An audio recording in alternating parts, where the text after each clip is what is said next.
Aujourd'hui, je vous propose le plat national malais du nasi lemak, du riz au lait de coco avec pas mal d'épices et des anchois. C'est une recette qui est assez facile à faire mais qui demande quand même pas mal d'ingrédients.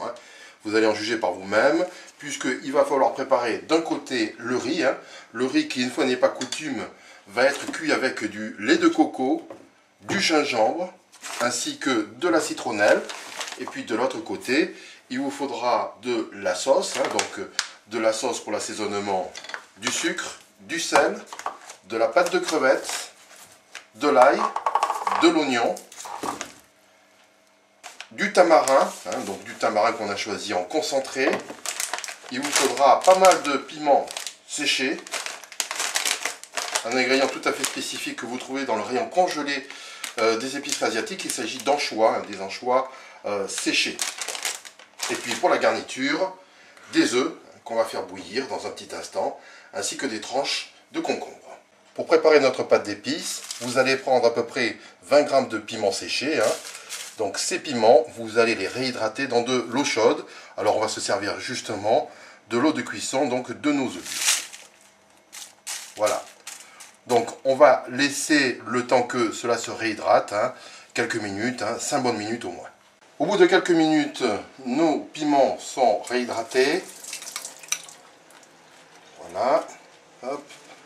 On les égoutte. On va s'en occuper dans un petit instant. Ça va être assez simple. On va les casser en plusieurs morceaux. On va enlever bien évidemment les graines, sinon ça ferait quelque chose d'assez pimenté. Et on va les incorporer dans le mortier. Dans ce mortier, que va-t-il y avoir? Comme vous pouvez le voir, vous allez avoir 3 types d'ingrédients. Vous allez avoir en particulier un oignon, un petit oignon blanc. Vous allez y ajouter du gingembre, l'équivalent d'un morceau.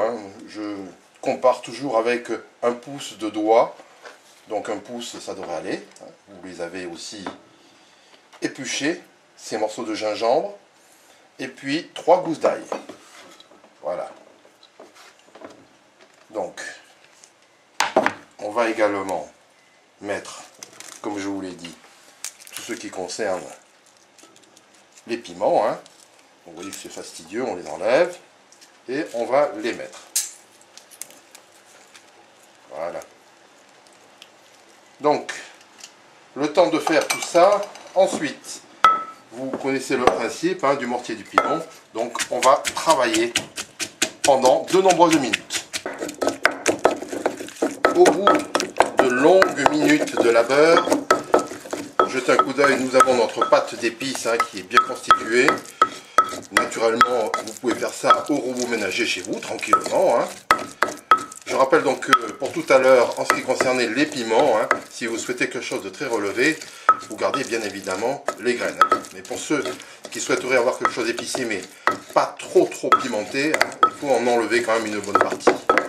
On termine la préparation de cette pâte d'épices avec de la pâte de crevettes. Donc la pâte de crevettes, vous mettez l'équivalent d'une cuillère à café. On met ça en dernier parce que sinon ça gicle un petit peu partout. Donc on y va. On incorpore la pâte de crevettes dans ces épices. Et dans un instant, on va être prêt pour la préparation de la sauce. On va quand même rincer les anchois, donc jetez un coup d'œil, comment c'est. Ce sont des anchois séchés, congelés. Donc à ce moment-là, on va quand même les rincer dans de l'eau. Et ensuite, on va les égoutter. Voilà, on a rincé les anchois. Alors on est parti sur une part d'anchois de 30 g. Hop. Alors, regardez les anchois de tout à l'heure que nous avons rincés. On va maintenant les frire dans l'huile, tout simplement. Voilà.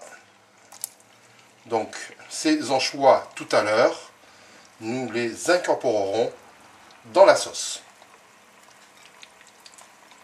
On va maintenant mettre le résultat de notre travail. Voilà. Donc, on va faire mijoter ça pendant un petit instant. Voilà, on est à feu moyen. Et On va tranquillement faire revenir dans l'huile ce mélange d'épices. Ça devrait durer un bon quart d'heure. On va maintenant bien évidemment l'épaissir. Donc vous allez y mettre l'équivalent de 20 centilitres d'eau. Hein. Hop. On va bien évidemment mettre un peu fort.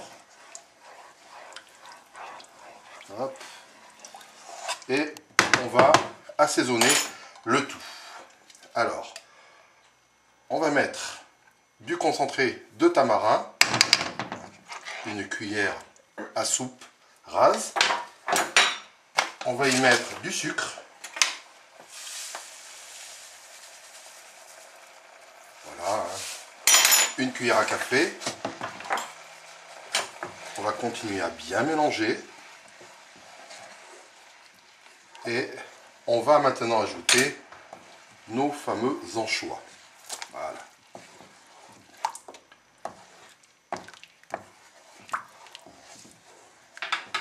Vous voyez que là, la pâte prend bien.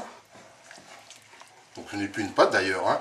C'est une sauce très odorante, bien épicée. Et nous allons terminer le travail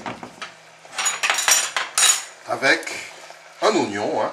Donc un deuxième oignon, cette fois-ci, que nous allons placer directement dans la sauce.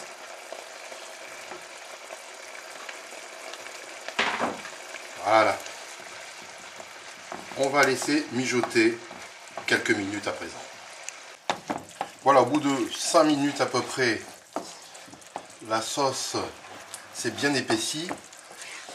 Donc à vous de rectifier l'assaisonnement si vous voulez plus ou moins de sucre ou de sel. Hein. Donc les oignons sont quasiment cuits. On va laisser reposer le tout. Hop, vous voyez donc la consistance de cette sauce. Donc c'est une préparation facilement pour 5-6 personnes. Hein. Donc l'objectif c'est de prendre de la sauce avec du riz. Ensuite la garniture ce sera des œufs durs. Et puis, donc, comme le veut la tradition, des anchois. Hein. Rien ne vous empêche donc de refaire frire des anchois pour servir de garniture. Nous, on a décidé de travailler sur une autre base, c'est-à-dire que on fera cuire tout à l'heure des poissons, hein, des darnes de merlu. On va se retrouver maintenant pour la préparation du riz. Alors, pour le riz, il vous faudra 500 g de riz blanc, hein, de riz parfumé. Il vous faudra 40 centilitres de lait de coco, avec du sel, une tige de citronnelle et puis un morceau de gingembre. Pour la citronnelle, on va donc bien évidemment travailler sur... Hop, on va enlever la première écorce. Ensuite, on va faire 3-4 petits morceaux. On va écraser à plat avec un hachoir cette citronnelle et on va également s'occuper du gingembre. Donc le gingembre, comme d'habitude, on va l'éplucher. Et ensuite, on va le hacher très finement hein, pour que cela s'incorpore parfaitement dans le riz. On a placé nos 500 g de riz parfumé dans une casserole. Hein, on vient de nettoyer ça soigneusement dans de l'eau froide, hein, dans de l'eau vive 2 fois pour enlever toutes les poussières et tout l'amidon superflu. Ensuite, nous allons mettre donc le lait de coco. Et puis, nous allons mettre également le gingembre, la citronnelle. Alors, on va regarder un petit coup d'œil là-dessus. On va rajouter maintenant un petit peu d'eau, hein, de manière à ce que il y ait une petite surface d'eau, hein, de l'espace à peu près d'un demi-centimètre. Globalement, ça dépend de la qualité de votre riz. Cela dépend bien évidemment de sa capacité à absorber le liquide. On va rajouter aussi du sel, hein, donc l'équivalent d'une cuillère à café de sel. Alors, jetez un coup d'œil sur le riz. Hein, donc habituellement, ça va tout seul. C'est un riz qui cuit en, allez, 20 minutes. Là, à partir de l'ébullition, il faudra quand même compter un peu plus de temps. Il faudra compter une demi-heure hein, au moins, vu la densité du lait de coco. Qui plus est, il vous faudra remuer de temps à autre, sinon cela risque d'accrocher. Voilà, on est presque bon hein, sur le lait de coco et le riz. On va couvrir à nouveau, tranquillement laisser mijoter et on va s'occuper maintenant du poisson. On termine la recette avec du poisson. Hein. Vous avez bien évidemment la possibilité de refaire donc des anchois à la friture, hein. Mais pourquoi pas du poisson frais et notamment donc des darnes de merlu qu'on a légèrement salées, qu'on a farinées. Voilà. Et ça fera une bonne garniture. Ça va faire un plat principal, très goûteux, hein, puisque le nasi lemak est à l'origine un plat qu'on sert souvent au petit déjeuner en Malaisie, hein, donc c'est un plat plutôt léger entre guillemets. Voilà, on va s'occuper maintenant du dressage. Alors, ce fameux riz au lait de coco, vous allez en mettre une bonne part, hein, donc à vous de voir ce que vous souhaitez. Hein. On aime bien quand même, vous en doutez bien, mettre beaucoup de riz dans une assiette. Voilà. Ensuite, vous allez mettre donc à côté de l'œuf dur. Vous allez aussi mettre, comme le veut la tradition, quelques tranches de concombre. Et puis, ça c'est déjà un peu moins orthodoxe. Vous allez y mettre donc une tranche de poisson frit. On va maintenant terminer avec notre fameuse sauce sambal